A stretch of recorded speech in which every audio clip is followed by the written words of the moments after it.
Bonjour et bienvenue sur Goldfish Experience. Aujourd'hui, nous allons voir comment faire un nœud d'arraché. Souvent, au feeder, on utilise une tête de ligne. La tête de ligne sert à préserver le sion ou le montage.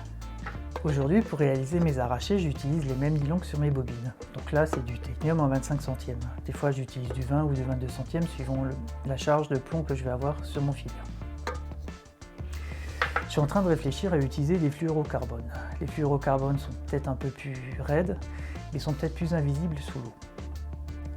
Si vous avez de la tresse sur une bobine, la tresse sert à mieux détecter les touches quand vous pêchez dans des zones profondes ou à longue distance. La tresse étant souple, elle peut s'enrouler autour du sion quand vous rechargez votre feeder. Pour éviter ce phénomène, on utilise une tête de ligne en 20 ou 30 centièmes. J'ai aussi l'habitude d'utiliser des nylons assez fins sur ma bobine, du 14 centièmes pour lancer plus loin et noyer plus facilement ma bannière. Pour préserver mon montage, c'est-à-dire éviter que ça casse au moment du lancer, j'utilise aussi une tête de ligne. Nous allons voir maintenant comment réaliser ce nœud d'arraché. Pour que ce soit bien visible sur la vidéo, je vais utiliser une tresse de fort diamètre et un gros nylon. Comme ça, vous arriverez plus facilement à reproduire ce nœud. Ce nœud est composé de deux parties. La première partie, c'est un nœud Albright. Alors, pour faire ce nœud Albright, je vais prendre le gros diamètre. Donc là, le nylon. Et je vais faire une boucle. Dans cette boucle, je vais passer le petit diamètre. Donc là, la tresse. Pour faciliter les manipulations, je prends toujours des grandes longueurs de tresse et de nylon. Donc là, je vais tourner avec la tresse 10 fois autour du nylon.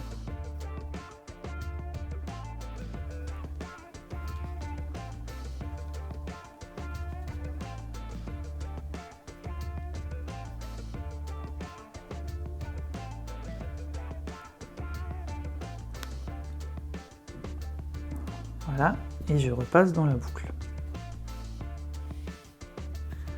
Avant de serrer le nœud, je vais le lubrifier avec de la salive.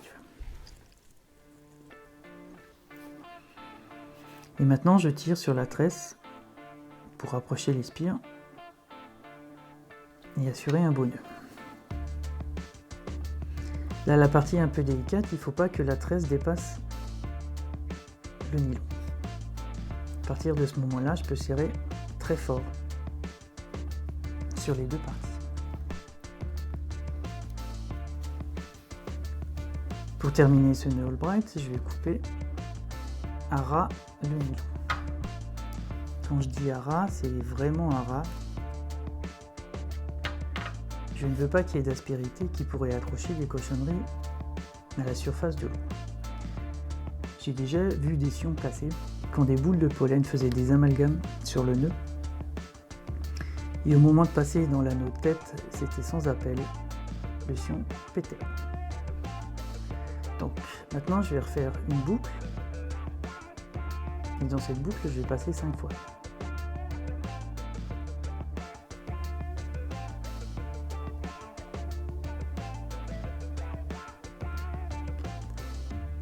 Et 5.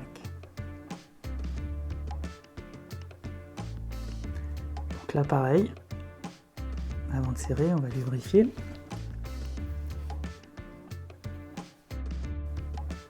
Ce nœud va me permettre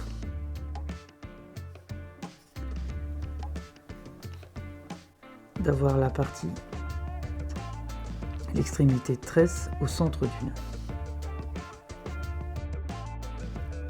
Là, idem, on serre très fort pour pas que ça bouge.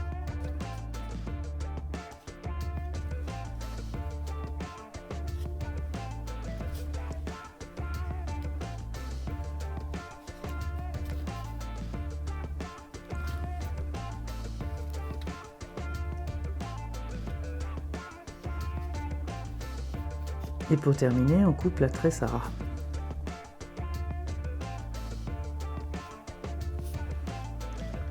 Alors des ciseaux à tresse sont des ciseaux de qualité que tous les pêcheurs n'ont pas.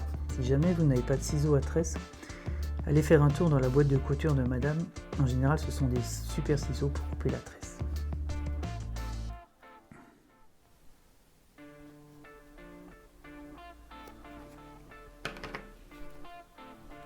Voilà, ma tresse est coupée proprement.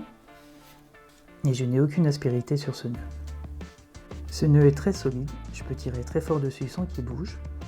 Il est discret, il passera facilement dans les ados, même les plus petits, et comme il n'y a aucune aspérité, il n'attrapera aucune cochonnerie à la surface de l'eau. Le nœud fini, il ne me reste plus qu'à enrouler une certaine longueur de nylon sur la bobine de mon moulinet et faire le montage sur mon arraché. À propos de la longueur de cet arraché, les puristes choisiront 2 fois la longueur de la canne. Moi je préfère faire 10 tours de manivelle, ça fait entre 8 et 10 mètres de nylon. Ça me permet de régulièrement changer le montage sans être obligé à chaque fois de refaire toute l'arrachée. J'espère avoir été clair dans la réalisation de ce nœud et que vous pourrez facilement le refaire à la maison.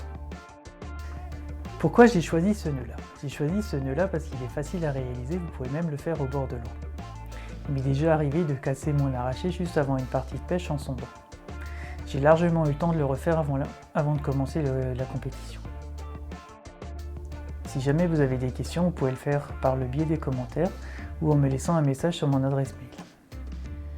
Je vous dis à bientôt pour une nouvelle vidéo sur Goldfish Experience.